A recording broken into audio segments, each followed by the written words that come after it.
Assalamualaikum warahmatullahi wabarakatuh. Hai adik-adik, kembali lagi dengan Kak Hediana. Kali ini kakak akan mengajak adik-adik belajar tentang sumber daya alam.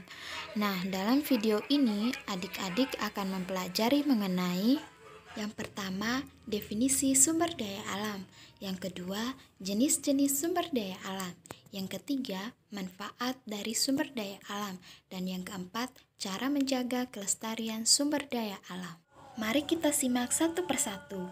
Nah, yang pertama, kita ketahui dulu apa sih pengertian dari sumber daya alam? Sumber daya alam adalah segala sesuatu yang berasal dari alam dan dapat dimanfaatkan untuk memenuhi kebutuhan manusia. Sumber daya alam ini terbagi menjadi dua, yaitu sumber daya alam hayati atau biotik dan sumber daya alam non-hayati atau abiotik. Biotik berarti hidup dan abiotik berarti tidak hidup.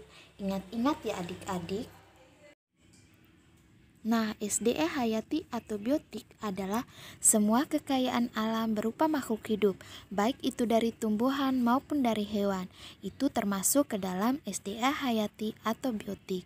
Sedangkan SDA non-hayati atau abiotik adalah semua kekayaan alam berupa benda mati yang diambil manfaatnya, seperti air, angin, cahaya matahari. Nah, itu bedanya ya. Kalian ingat-ingat adik-adik. Oke, sekarang kita beralih ke jenis-jenis sumber daya alam. Nah, jenis-jenis sumber daya alam ini dibagi menjadi dua, yaitu sumber daya alam yang dapat diperbaharui dan sumber daya alam yang tidak dapat diperbaharui. Sumber daya alam yang tidak dapat diperbaharui adalah sumber daya alam yang dapat habis atau punah jika digunakan terus-menerus, seperti tambang, berlian, emas, minyak bumi, dan sebagainya. Oleh karena itu, kita harus menggunakannya secara bijaksana. Nah, selanjutnya kita beralih ke sumber daya alam yang dapat diperbaharui. Artinya, sumber daya alam yang tidak dapat habis atau punah jika digunakan. Contohnya seperti tumbuhan, hewan, angin, tanah, udara, sinar matahari, dan air. Sumber daya alam ini bisa diolah kembali dan dimanfaatkan oleh manusia secara terus-menerus. Jadi, perbedaan SDA yang dapat dan tidak dapat diperbaharui terletak pada bisa habis atau punah dan tidak. Jika sumber daya alam yang tidak dapat diperbaharui bisa habis jika kita tidak bijaksana menggunakannya.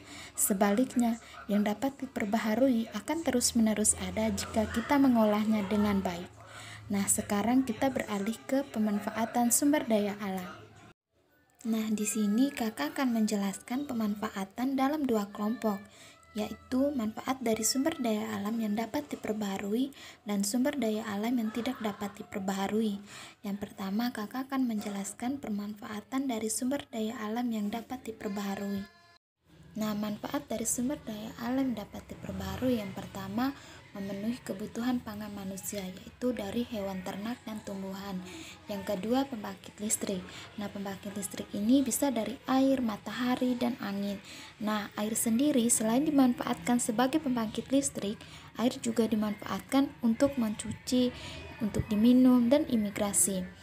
Yang ketiga, yaitu penyuplai oksigen yang berasal dari udara. Yang keempat, habitat hidup, dan yang kelima, bahan dasar kosmetik yaitu berasal dari mutiara.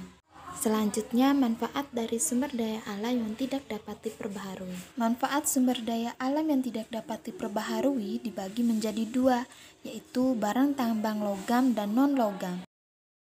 Nah, barang tambang logam seperti biji besi untuk peralatan dari besi, emas untuk perhiasan, dan aluminium untuk peralatan dapur. Nah, sedangkan untuk barang tambang non-logam seperti gypsum untuk cat tembok, belerang untuk obat-obatan, asbes untuk papan genteng, minyak, batu bara, dan lain-lain. Nah, itu dia poin-poin mengenai pemanfaatan sumber daya alam, baik itu yang dapat diperbaharui dan tidak dapat diperbaharui.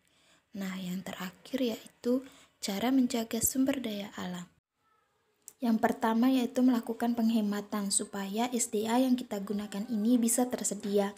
Yang kedua, perlindungan terhadap hewan dan tumbuhan yang hampir punah dengan membuatkan cagar alam dan suaka marga satwa. Yang ketiga, pemeliharaan hutan lindung agar tidak ada yang menebang pohon secara sembarangan. Yang keempat, melakukan reboisasi atau penghijauan terhadap hutan yang gundul. Yang kelima, tidak membuang sampah atau limbah ke sungai dan laut. Yang keenam, tidak menangkap ikan menggunakan bahan peledak. Nah, itu saja penjelasan dari Kakak mengenai sumber daya alam. Tetap semangat dan mari bersama-sama menjaga kelestarian sumber daya alam. Sekian dan terima kasih. Assalamualaikum warahmatullahi wabarakatuh.